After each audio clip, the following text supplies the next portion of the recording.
Salut YouTube et bienvenue sur ma chaîne. Il y a cette tendance qui tourne sur les réseaux sociaux depuis quelques temps déjà et qui est juste incroyable. Vous m'avez compris, ce mois nous allons réaliser une dame champignon, ou un esprit champignon, ou une créature champignonesque. Bref, allez on commence. Eh ben Pep, on ne s'envole pas, sans mauvais jeu de mots avec ce qui va suivre. L'objectif de mes créations est, comme je l'ai déjà évoqué dans mes vidéos, d'essayer d'être au maximum écologique et éthique dans les matériaux que j'achète, et donc de limiter les emballages. Alors au moment où je tourne cette vidéo, j'ai déjà rassemblé tout ce dont j'ai besoin, et je sais que malheureusement je n'ai pas réussi à faire en sorte que cette pièce soit à 100% respectueuse de l'environnement. Mais je vais tout faire pour atteindre cet objectif un jour, et de façon permanente. Allez, cette fois on commence. Pour cette dame champignon, nous allons réaliser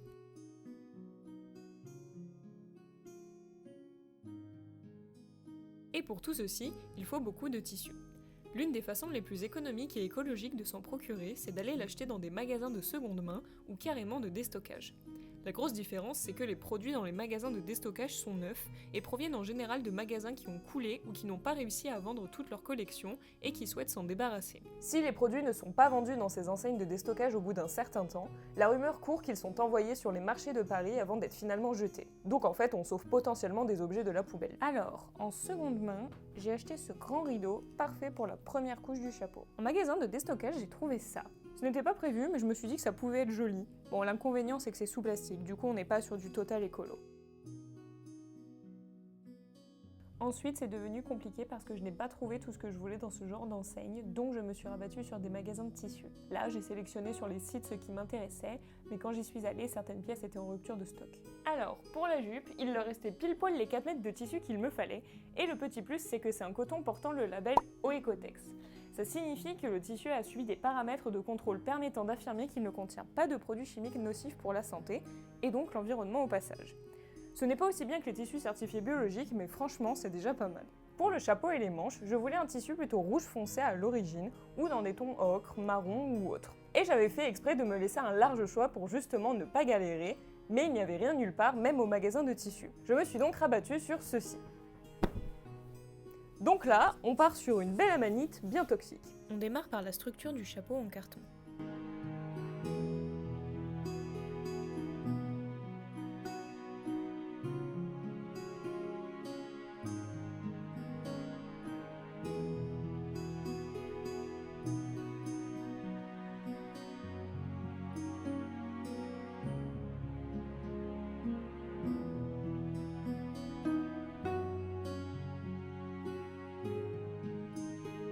Je peins le dessous au cas où le tissu serait trop transparent et qu'on verrait le carton.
Et hop, les lamelles.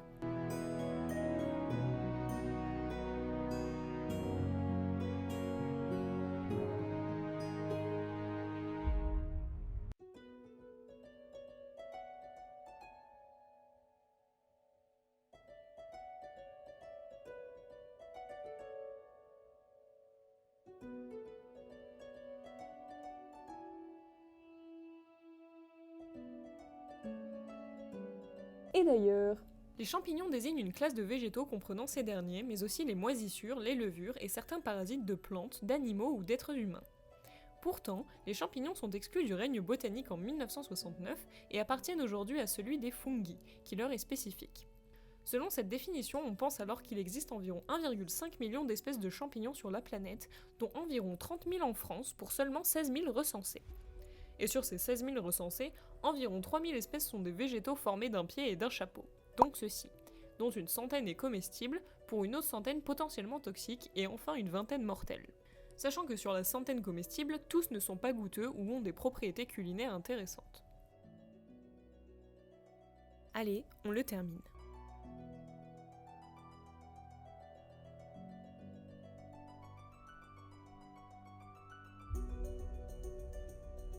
Ok, donc ici on a le patron pour les manches champignons. C'est un patron qui date de 1890, donc fin de l'époque victorienne. Le but, c'est d'avoir des manches très très bouffantes. Et je vous avoue que j'ai pas encore tout compris à comment on va procéder. Ça, c'est une seule manche.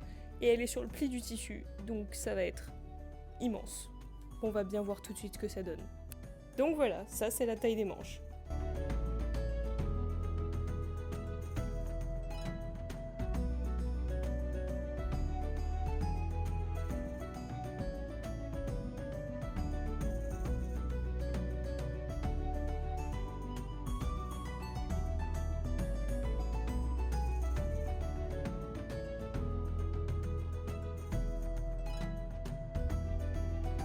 Là, je trace la délimitation du retombé.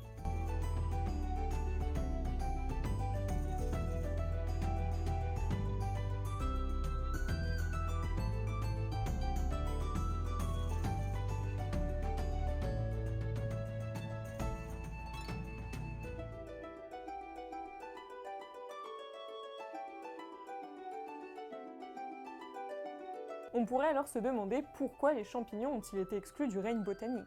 L'une des raisons est que les champignons sont hétérotrophes, c'est-à-dire qu'ils utilisent pour se nourrir les matières organiques constituant ou ayant constitué d'autres organismes. En ce sens, ils se rapprochent donc du règne animal et de l'humain. Les végétaux sont à l'inverse autotrophes, c'est-à-dire qu'ils produisent leurs propres substances à partir des minéraux, notamment grâce à la photosynthèse et à la chlorophylle. De plus, les champignons sont absorbotrophes, ils se nourrissent en absorbant les nutriments à travers la paroi extérieure de leur corps. J'ai cousu une ligne de fronce et hop, on tire. J'ajoute un ruban sur les manches.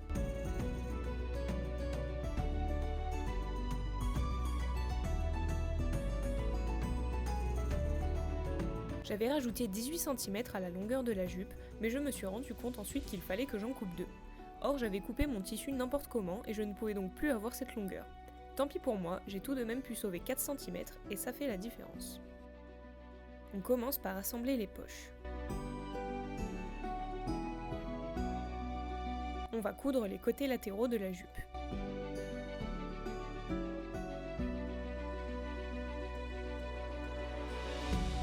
Comme pour les manches, on réalise des fronces.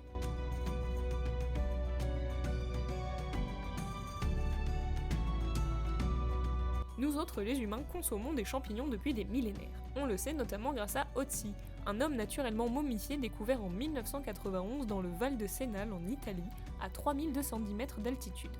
Il possédait dans son sac des polypores du bouleau, reconnus comme ayant des propriétés médicinales, et de l'amadou, un champignon allume-feu.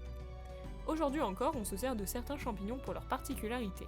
C'est le cas du ganoderme luisant, présent dans la médecine traditionnelle chinoise et japonaise. Il est prescrit pour de nombreux usages, notamment comme stimuli immunitaire, et des études ont été menées sur son utilisation pour traiter le cancer. Il ne nous reste plus que l'élastique, l'ourlet et les broderies sur les poches.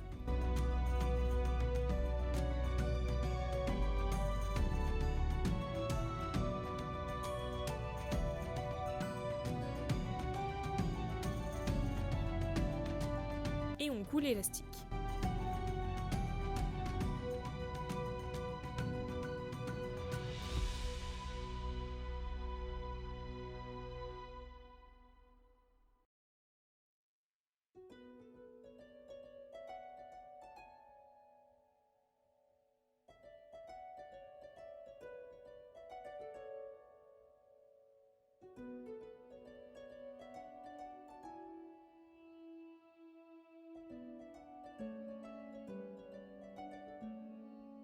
Et voilà, c'est la fin de cette vidéo. Abonnez-vous si elle vous a plu et n'oubliez pas d'activer la cloche et de me laisser un commentaire pour me dire vos impressions. N'hésitez pas aussi à me rejoindre sur Instagram, Facebook et TikTok où je poste toujours plus de détails sur mes contenus. En attendant, je vous dis à dans un mois et prenez soin de vous.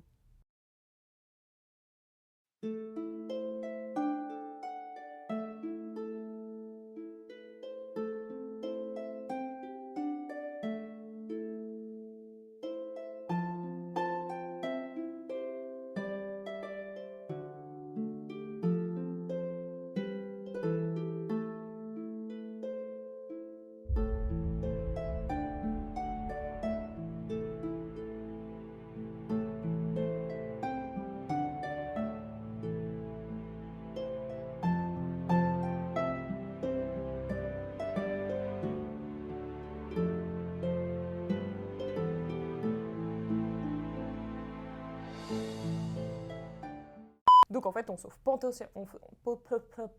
potentiellement. Le potentiellement, il veut pas sortir naturellement, c'est terrible. Donc en fait, on sauve potentiellement. Faut pas te mettre des mots compliqués comme ça, Faustine, dans tes vidéos si t'y arrives pas. Je me suis donc rabattue sur ceci. Et donc, je me suis rabattue sur ceci.